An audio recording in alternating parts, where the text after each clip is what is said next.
खबर शामिल करते हैं जिला अटक से। डिस्ट्रिक्ट रिपोर्टर गोलसच न्यूज HD तनवीर अहमद की रिपोर्ट के मुताबिक तहसील हसन अब्दाल के गांव हसार से मलिका मेन रोड जो बहतई मोड़ से शुरू होकर फतेह जंग और दीगर इलाकों तक जाता है, ब्राह्मा इंटरचेंज से लेकर ब्राह्मा बाजार तक 3-4 जगह से टूट फूट का शिकार है, जो इंतजामिया की गफलत का मुंह बोलता सबूत है। इंतजामिया से गुजारिश है कि बराए मेहरबानी इस रोड के टूटे हुए हिस्सों को दोबारा से मरम्मत करके पुख्ता किया जाए ताकि लोगों के सफर में आसानी हो और जानी व माली नुकसान से बचाव मुमकिन हो।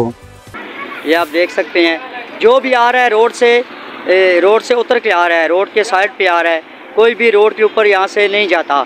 और ये खाली ये वाली जगह नहीं है, इसके साथ आगे भी ये रोड 3-4 जगह से जो है ये मुतासर है और ये काबिल मुरम्मत है। इसकी तरफ इंतज़ामिया अभी तक तवज्जो नहीं दे रही।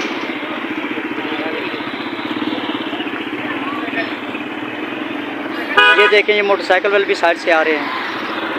ये हाल है जी, ये आप देख सकते हैं। ये देखें आप, इतना ट्रैफिक का एक भी यहाँ पे रश होता है और दूसरा रोड की खस्ता हाली की वजह से यहाँ पे फिर बाज़ औक़ात एक्सीडेंट वगैरह भी हो जाते हैं। ये आप देख लें, ट्रैफिक यहाँ पे बहुत ज़्यादा होती है क्योंकि ये मेन रोड है। ये सीधा आगे फतेह जंग की तरफ जाता है, बहुत से इलाके की तरफ जाता है जी।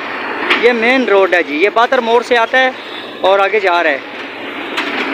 ये आप देखें, यहाँ पे रश भी इतना होता है और रोड की खस्ता हाली जो है वो ये है, दोनों तरफ से गाड़ियों की कतार बन जाती है।